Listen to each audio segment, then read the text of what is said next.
ದಾವಣಗೆರೆ ದಕ್ಷಿಣ ವಿಧಾನಸಭಾ ಕ್ಷೇತ್ರದಲ್ಲಿ nomination file ಮಾಡ್ತಾ ಇದ್ದಾರೆ. ನಿಮ್ಮ ನಾಮಿನೇಷನ್ ಕಾರ್ಯಕ್ರಮಕ್ಕೆ ತಾವೇನಾದ್ರು ಹೋಗ್ತೀರಾ ಅಥವಾ? ನಾನು ಹೋಗ್ಬೇಕಾಗಿತ್ತು, ಮನೆ ಮುಖ್ಯಮಂತ್ರಿಗಳು ಹೋಗ್ಬೇಕಂತ ಹೇಳಿದ್ರು. ನನ್ನ ಕ್ವಶನ್ ಇತ್ತು ಆ ಹಿನ್ನೆಲೆಯಲ್ಲಿ ನಾನು ಹೋಗಕ್ಕೆ ಸಾಧ್ಯ ಇಲ್ಲ.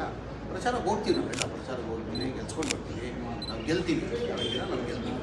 ಸರ್, ಅಲ್ಲಿ ಇಲ್ಲಿ ರಾಜ್ಯ ನಾಯಕರೆಲ್ಲರೂ ಕೂಡ ಸಮಾಧಾನ ಆದರು, ಸಂಧಾನ ಸಭೆಯಲ್ಲಿ ಕೂಡ ಸಕ್ಸಸ್ ಆಯಿತು. ಬಟ್ ಅದಾಗಿಯೂ ಕೂಡ ನಿನ್ನೆ ಅಲ್ಪಸಂಖ್ಯಾತ ಸಮುದಾಯದ ನಾಯಕರು ಮುಖಂಡರುಗಳ ಸ್ಥಳೀಯವಾಗಿ ಹೋರಾಟಗಳನ್ನು ಮಾಡಲಾಗಿದೆ.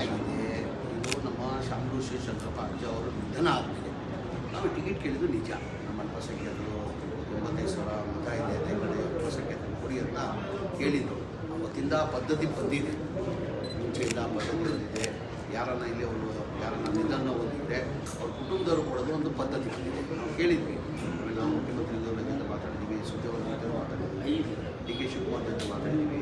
ಅವತ್ತಿಂದ ಆ ಪದ್ಧತಿ ಬಂದಿದೆ, ಹಾಗಾಗಿ ಅವ್ರಿಗೆ ಕೊಡಬೇಕಂತ ಮುಂದೆ ಜನರಲ್ ಎಲೆಕ್ಷನಲ್ಲಿ ನೋಡುವ ಅಂತ ಹೇಳಿದ್ದಾರೆ. ಜನರಲ್ ಎಲೆಕ್ಷನಲ್ಲಿ ಕನ್ಸಿಡರ್ ಮಾಡುವ ಅಂತ ಹೇಳಿದ್ದಾರೆ. ಸರ್, ನಿಮ್ಮನ್ನೇನಾದರೂ ಎಸ್ ಮಲ್ಲಿಕಾರ್ಜುನ್ ಅವರಾಗಿರ್ಬೋದು, ಪ್ರಭಾ ಮಲ್ಲಿಕಾರ್ಜುನ್ ಅವರು ಕರೆ ಮಾಡಿ ಏನಾದ್ರು ಕರೆದಿದ್ದ ಸರ್? ಇಲ್ಲ, ನಾವೆಲ್ಲ ಜೊತೆಲೇ ಇದ್ವಿಲ್ಲ. ಮೊನ್ನೆ ನಾನು ನಾಮಿನೇಷನ್ ಫೈಲ್ ಬನ್ನಿ, ನಾಮಿನೇಷನ್ ಅವರು ಕರೆದಿಲ್ಲ, ನಮ್ಮ ಮನೆ ಮಲ್ಲಿಕಾರ್ಜುನ್ ಅವರು ಕರೆದಿದ್ರು, ಮನೆ ಮುಖ್ಯಮಂತ್ರಿಗಳು ಕರೆದಿದ್ರು. ಕ್ವಶನ್ ಅವರ್ ಇದ್ದಿದ್ದರಿಂದ ಹೋಗೋಕ್ಕೆ ಸಾಧ್ಯ ಆಗಿಲ್ಲ. ನಾನು ಹೋಗ್ತೀನಿ, ಅಲ್ಲೇ ಇದ್ದೀನಿ, 5 ದಿನ ಅಲ್ಲೇ ಇದ್ದು ಇದು ಗೆಲ್ಸ್ಕೊಂಡು ಬರ್ತೀನಿ.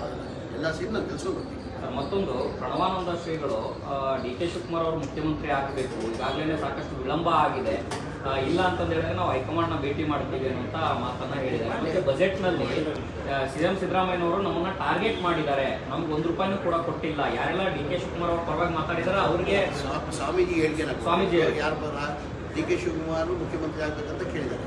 ಈ ಮಾತು ಡಿ ಕೆ ಶಿವಕುಮಾರ್ ಕೇಳಬೇಕು. ಬಜೆಟಲ್ಲಿ ಇದಾಗಿದ್ರೆ ಸಿ ಎಂ ಮುಖ್ಯಮಂತ್ರಿ ಕೇಳಬೇಕು.